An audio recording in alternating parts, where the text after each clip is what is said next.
Hey guys, it's Thursday, and I thought I would come on today and dig in a little bit to why habit change instead of protocols is a much more effective way to address our health challenges. So what does that mean? What do habit changes mean versus talking about protocols? So when we think about protocols in terms of in the functional nutrition, health coaching, functional approach to things, it's going to be more of, let me read through your lab tests, let me look at your health history, and then let me assign this list of suggested activities, these interventions for you to do, and go ahead and implement, and then follow this supplement protocol, and then we will retest and reassess with your health questionnaire in a couple months, usually like 3 or 4 months. Well, that is effective for those who already have good habits in place, already have a great support network, already have really quick thinking in terms of how to problem solve the implementation strategies if they're not in good alignment with what their world is right now. And those that are not dealing with past trauma or current trauma that may be affecting their ability to carry out the suggested intervention. And what I mean by that is most of us have a history that's brought us to the place of health of where we are. If you're following me, you have something that you're working on. And where that originated is likely not all of a sudden you started eating in a way that was not supporting your health, or you have started behaving in a way as far as health habits in a way that's not supporting your health. It likely was rooted long ago with stressors that have accumulated over time that have caused stress reactions to become ingrained in you that have driven ill health. So when we talk about implementing protocols, that would be a really difficult thing to do because your world is not set up for a successful implementation of a protocol, even if it's beautifully designed, without the assist along the way of how to build the micro habits to fully embrace and implement that change. So I wanted to go and zoom in a little bit on my post this morning and highlight a few clients anonymously and talk about their history and how their implementation strategies have changed over the time, the 6 months that they've been working with me. And some of them have been much longer, 9 to 12 months.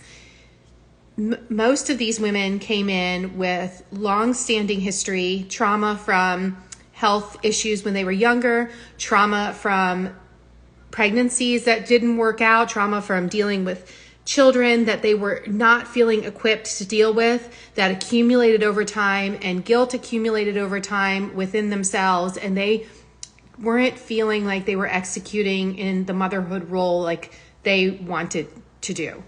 And so that accumulated trauma, and it was continual stress reactions that brought their bodies to a point of depletion.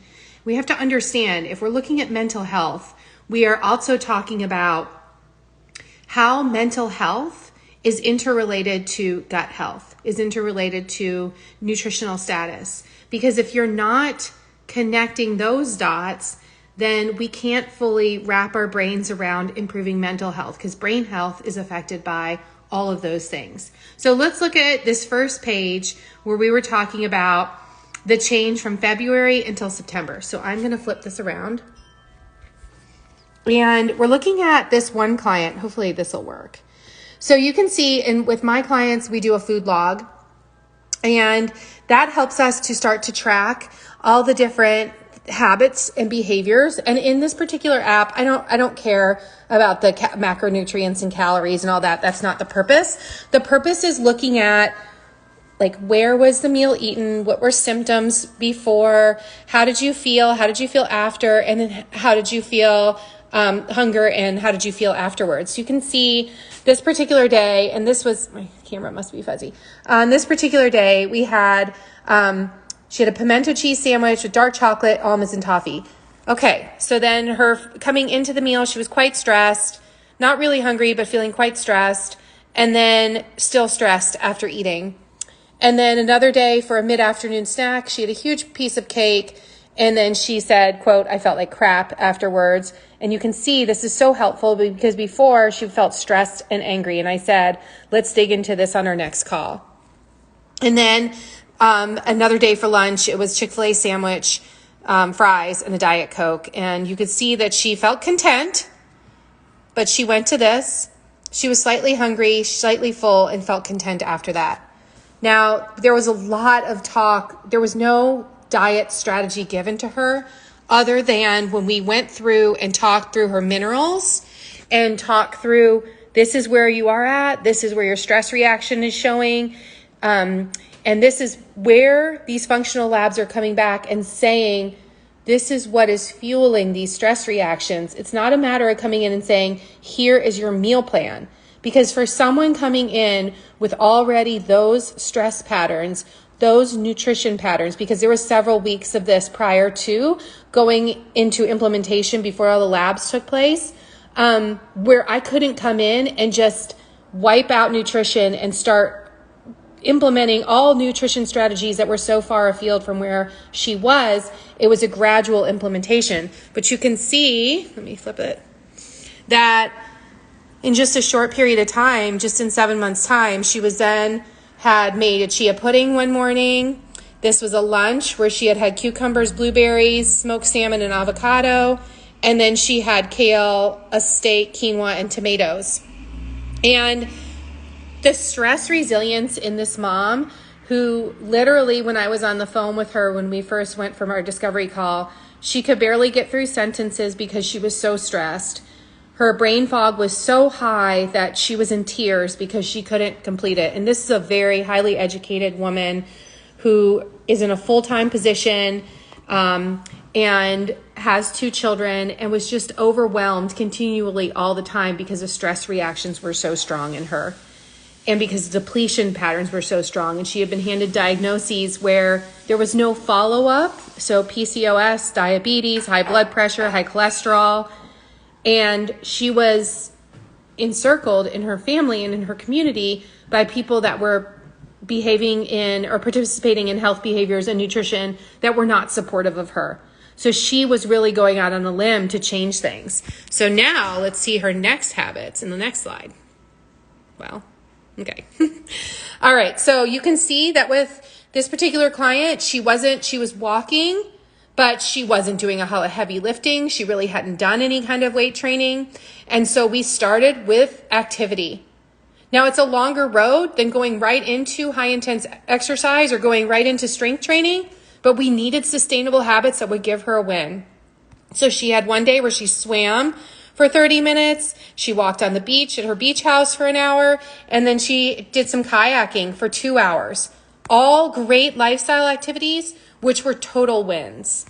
Some notes from our coaching call. So we talked about how her blood pressure had been holding steady and that how she's no longer feeling tired in the afternoon and having more energy since completely removing blood pressure medicine, which her doctor said was not possible because of her weight. So the goal is to bring in activity that makes sense where they are, plus sustainable nutrition, which is translating into massive results for this client. So we talked about how before, when she first started, there's a note there, when she first started, that she was eating so fast because of being stressed and using food only for her emotions. And then also because she was just hurried. And if you're a mom, you learn how to basically inhale your food. And what that does is it drives down stomach acid. It primes the brain into a fight or flight mode. It immediately puts you into a poor digestive state. And even if your nutrition is high quality, you're automatically going into an intestinal permeability situation where then even the good food that you're eating is leaking into the bloodstream. So she had so many sensitivities coming into this. I can remember reading them to her and thinking to myself, this is going to be really challenging because so many foods she was sensitive to because of her eating behaviors and because of her stress load. And it wasn't necessarily because now she still has the same stress load. It was her reactions to the stressors, which we talked a little bit about this week in previous posts, not necessarily the stressors. So she's changed now how she can eat slower and eat less because she's chewing her food and she's nourishing her body because what she's eating is more nutrient dense. She's not eating cake in the afternoon. She's not going to Chick-fil-A and drinking Diet Coke. She's having a plate of nourishing food. Like this morning, it was a seed bread with smoked salmon and avocado for breakfast. Really solid. And she feels great. Her brain fog is lifted. She said that it's led to her success. She no longer has brain fog anymore. And that was at 12 weeks in. She's just started her second 6-month program with me. And then we have another client who came to me with a long history of eating disorders, of trauma in the past, and boy, do I get that, because trauma shapes and molds our behaviors in our adult life, especially if they are things that we have not dealt with or they're suppressed. So this particular client does so much work to help to resolve her trauma, but the nutrition piece was not in place. So to accelerate her progress, we really have launched into how to support her brain. Now, we ran her mineral test. It was completely low levels. We're going to do a mineral assessment and go through that mineral test likely tomorrow. And I'll show you the mineral levels and what a mineral test looks like. So she was in a pattern called 4 lows, which means that she had been in a fight or flight state for a long time. And the hair test gives you the last 3 months of time for hair, or for the minerals within the cell. And all of her mineral levels were completely depleted. So this is a case where we really launched into using food-based support because she preferred to go without supplements or go really low on supplements, which is totally fine, and why we do this individually. And she came from a place of using a lot of different fake foods like low carb, low fat, just to stay and maintain body composition, because that was another part that was wrapped up in her trauma, was her body composition. And I'll just show you a couple of samples of her meals that she highlighted. This is just 2 of them. She's really good about sharing. Okay, so this was one meal. And looking at this, if you've never had anything like this, it looks very uncommon, but she had head cheese, which is an organ meat sausage. It's quite good. It tastes like a summer sausage. Sounds gross, but it's actually really good. She had some green beans, a little bit of purple cabbage, and oat groats, so steel cut oats with pumpkin seeds, some berries, and she had cashew milk because from her food sensitivities, we know that she's quite cow dairy intolerant, though she can tolerate goat very well. And then this was another one, a recent one, where she had a sardine salad with kale, water chestnuts for prebiotics, pickled okra, sunflower seeds, capers, sauerkraut, mustard, and mayonnaise. And she said she was craving this. Isn't that incredible? And she still can't believe that she's eating sardines. And she said, "You've changed my life and expanded my palate. Thank you." So the cool thing is yes, this client came in, and when I first said, wow, you're, we were going through her tests and looking at the stress that her brain was under, and then compiling that in addition to like her history. And then once you start meeting with people over time, it's not always on the first call that you're like, oh, let me tell you about all my trauma. It's over time, as you develop that relationship, that trust, that partnership, the things start coming out, and then dots start being connected. And once you start able to connect the dots, then you can start to fully participate and embrace the changes that need to be made, because it's no longer a you're doing this wrong thing. It's a here's kind of the timeline of where things started to devolve, and here is how we can now get back on track, or carve your own track and improve the quality of your life for the rest of your life. Because most of us are mothers, and our first obligation and our first priority is to improve ourselves so that we can be a better reflection to our children, because our children are our mirrors. And if we're carrying around bags of stuff, they will then mirror those bags of stuff. And it is up to us to resolve these, which is where I started this business, because it's the moms. If we can get a handle on our health, we are then in control of the behaviors and actions and food and nutrition and environment and everything that comes into our house, and then sharing that with our environment and our children. And trust me, it's been a journey for me, and it still is a journey, because I did not come in shining star mother, and I'm still not. I still every day make mistakes and reflect back and say, how can I do that differently and better next time? And the reason I can do that is because I'm always working on improving my brain health, my gut health, so that my stress reactions are lower and I can go back and look at where I'm going forward. Okay. All right. I'm branching, but let's look at the next page where we talk about understanding the individual needs, individual mineral needs. It better supports the stress response. So one of the biggest game changers with all of my clients has been looking at these mineral tests, which I definitely need to pull one up. Maybe we'll be able to do that today. It better supports the stress response and supports empowerment over your health. So when mineral levels start to come up, those are the spark plugs of the body. So like magnesium is stimulus for over 3,000 different enzymatic reactions.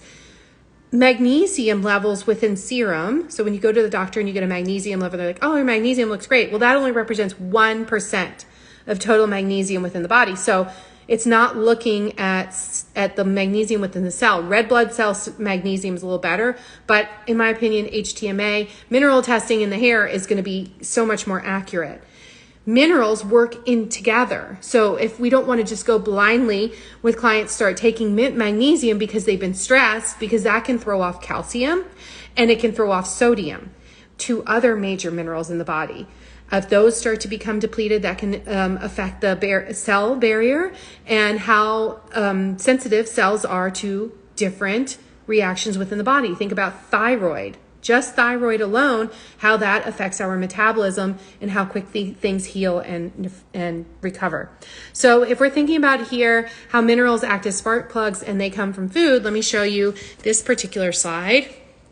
And this was a client who had one day she had chicken, olives, lentil soup, and broccoli, and I commented in her journal, it's a great day for soup. And then I said lentils is a great source of boron, which is great for, this client is a massage therapist, so she knows about collagen and tissue health. It's great for elastase production and collagenase activity. So two things that are going to affect mineral balance within the body. And it also improves vitamin D status. So that's also important to know. And then we talk about, on this particular slide, chicken. This woman had chicken, liverwurst, okra, chickpeas, spring mix, cucumber, avocado, salt, and apple cider vinegar. And she made a good point there of adding salt in there so I can see, and I know what kind of salt she's using, how that affects her sodium. Because this woman, we're working on her adrenal health and how important that is to make sure that we're getting our sodium in because we're not eating processed foods. She commented on her location.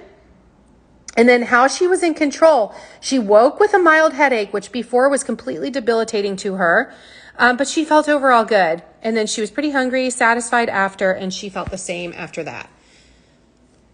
So how this is empowering is that we know exactly what food sources that you need to rebuild the mineral status and how that impacts then all these different enzymatic reactions within the body and how that can really build health.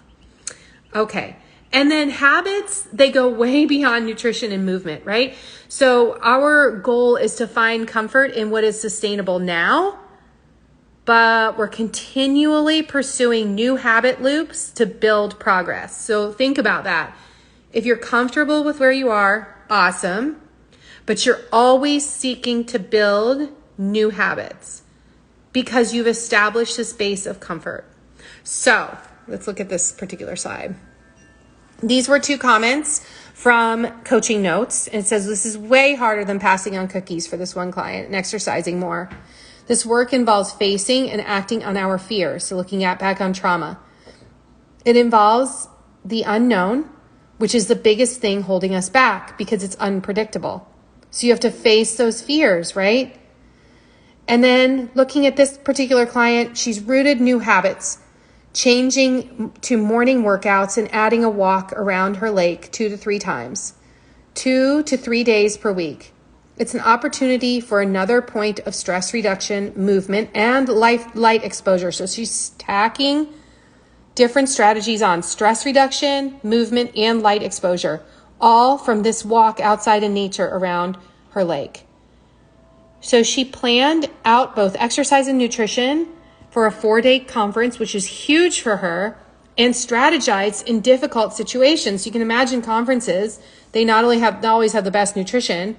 And it's huge because now she knows she can do it and she will always know how to do better. So that's where, again, constantly linking these things back to clients and supporting the strategies going forward, because once you have successes, you can continually layer on more and more successes.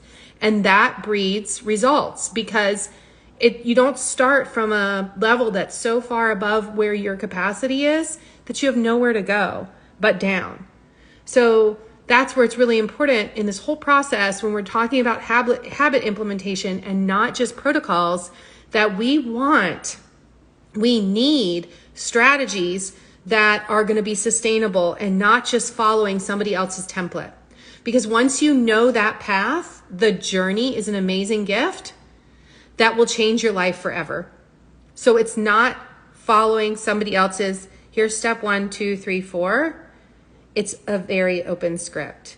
Here's your skeleton. We're going to stay within the skeleton, but we're going to carve your own journey. And that's really important to know, because everybody is so highly individual.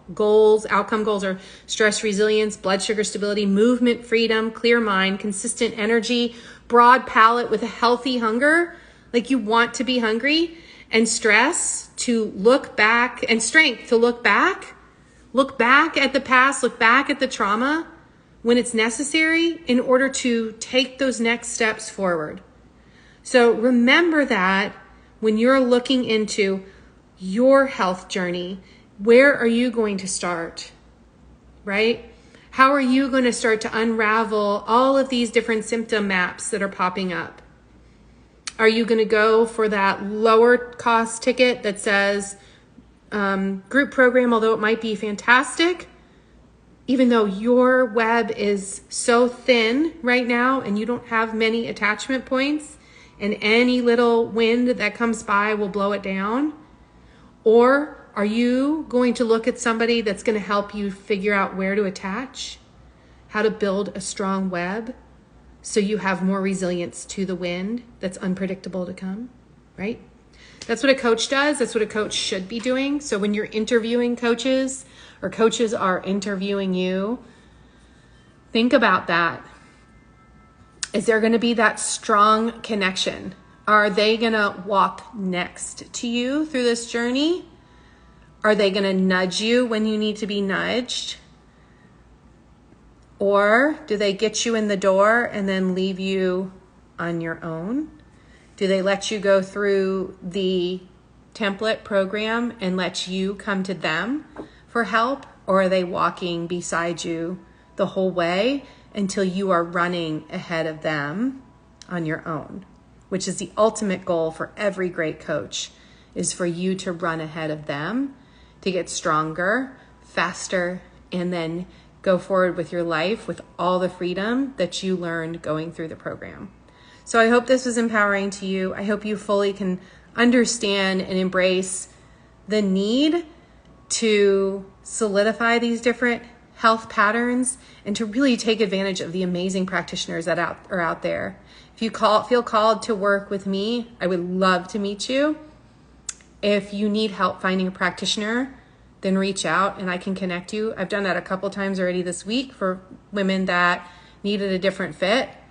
The biggest thing and the most important part of my mission is to bring you to the place that gets you the resources that you need to create your own empowered health journey. Okay, I hope you have a good rest of the day. Bye-bye.